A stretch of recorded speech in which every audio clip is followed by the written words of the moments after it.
Hello hi అండి. నేనైతే పాలకూర ఫ్రై చేస్తున్నాను ఈరోజు.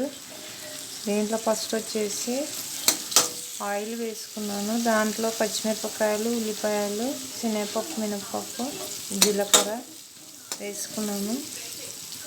ఎల్లుల్లిపాయలు కూడా వేసానండి. కొద్దిగా దంపి వేసిన. ఇవ్వండి పాలకూర అయితే తరిగి పెట్టుకున్నాను.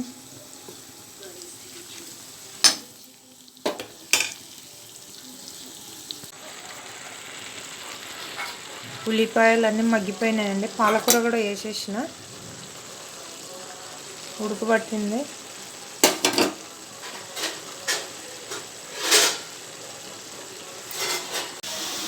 పాలకూర ఫ్రై అయితే ఆల్మోస్ట్ ఉడికిపోయిందండి. కొద్దిగా ఎండుకారం వేస్తున్నాను, బాగుంటుంది టేస్ట్.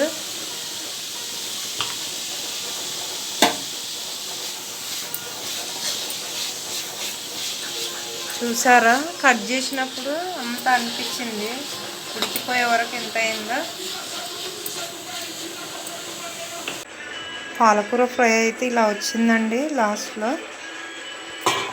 మేమైతే ఇలా చేస్తాము, మీరు ఎలా చేస్తారో కామెంట్ చేయండి.